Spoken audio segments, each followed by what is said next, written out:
Magandang umaga po mga kabalbas. Nandito po na naman ang ating reaksyon dito sa video na ito mga kalimbalbas. Na ang bukod tanging papalabas natin ay yung dating Rina na mula umpisa ay ating napapanood. Siya daw po ay nakaranas ng matinding depresyon. Pero ano nga ba ang nasa likod nito? Kasi ang sabi ng kanyang lolo ay siya po ay naging ganito dahil sa isang sakit lamang. Antayin natin at tunghayan mga kalingap, mga balbas. Ito po ang kwento ni Rina.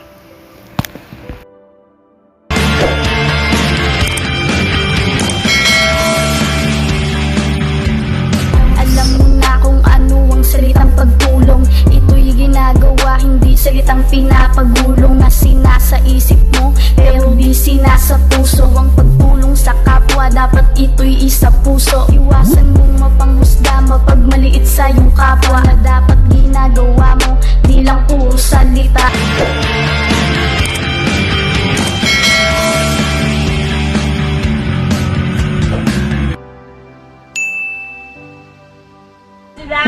Tulog. Hello po, Lo. Kayo po yung Lolo? Magandang araw po sa inyo, Lolo. Kumusta po kayo, Lolo, dito? Lolo? Sandali lang ho.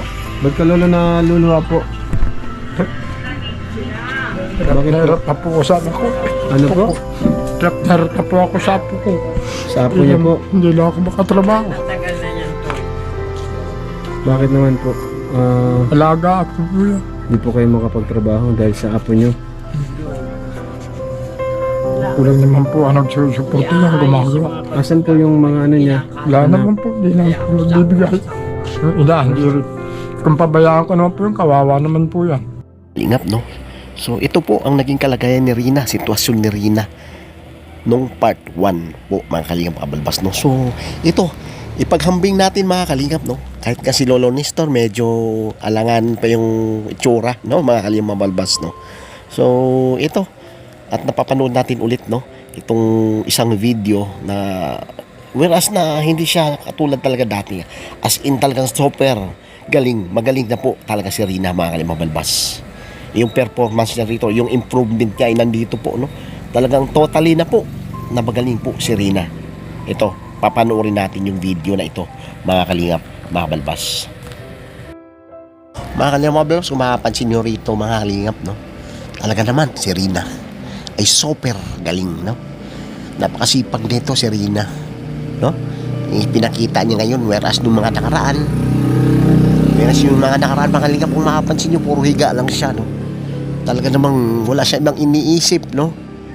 Kundi yung ano po ba? Wala, hindi natin alam, blanco po, no? Whereas dito mga kalingap, balbas, tingnan nyo, alam na niya po kung paano.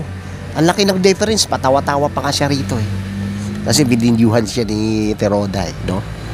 So talaga naman laki po talaga ng improvement. Kaya ito, gusto natin talaga malaman kung ano po ba, no? Yung mga ibang kayon pa lang subscribe, bakit namin sinusubaybayan itong aming pinakamamahal prinsesa. Ito po kasi ang nangyari sa kanya, kakaiba po kasi siya sa mga lahat ng Kalingap Angel, no? Iba kasi ang kanyang nakaraan, mga kalingap. Iba po si Rina. Kaya ganito na lang po ang aming pagmamahal dito sa aming prinsesa, mga kalingap, mabalbas. Kaya dito, inulit-ulit ko man sa inyo, pero di ba mga kalingap, hindi kasi nakakasawang tingnan, panoorin ang ating pinakamamahal na prinsesa, mga kalingap, mabalbas. Kaya talaga naman, marami pa rin hanggang ngayon ang sumusuporta dito sa ating prinsesa. Yan mga balbas, tingnan nyo maigi ano ginagawa ni Rina dyan. Naghugas siya ng plato.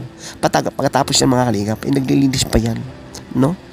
Marami po siyang ginagawang gawaing bahay na talaga naman ngayon dati ay hindi niya magawa-gawa. Pero ngayon mga kalingap, kung inyong pansinin maigi, grabe po ang nangyari at resulta na ngayon sa pag-aalaga ng kalingap sa kanya, lalo kay Ate Kuya Val, kalingap para kay Ate Roda, mga kalingap, balbas, no?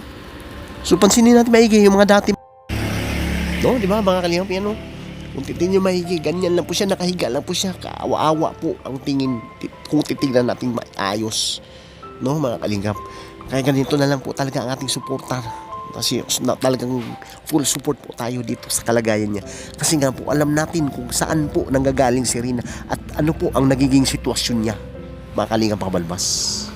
Grabe po talaga, no? Kaya ganito na lang po talaga ang suporta na binibigay ng mga viewers na sumusubaybay kay Rina, mga kalingap kabalbas.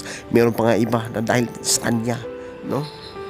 Talaga naman sumakit yung loob at talaga namang napapaiyak dito, napapaluha sa nangyari at sa sitwasyon na meron si Rina, mga kalingap kabalbas, no? Kaya dito, kalalahanin natin at papasalamat tayo dito. Kuya Bal, Kalingap Rab, Ate Roda, no? Sila po ang nagsakripisyo, 1 taon mahigit po yan, para mapagaling lang po ang ating Prinsesa Rina.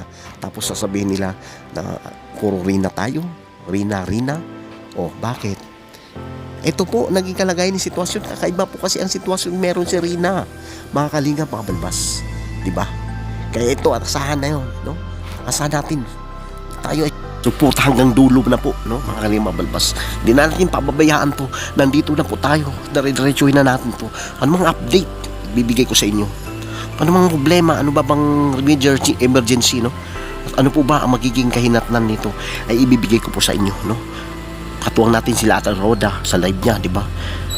Kuya Val, Kalingap Rab, at sana nga mabibigyan na naman ulit ng pagkakataon na mai-vlog si Rina, mga kalimabal. Basta ito po ang request, no? Munting request lang naman po na mai-vlog itong ating pinakamamahal na si Rina, mga kalimabal. So hanggang dito na lamang po, mga kalingap, no? Ito, baka mamaya medyo mag-live tayo para sa update panibago ng ating pinakamamahal na prinsesa.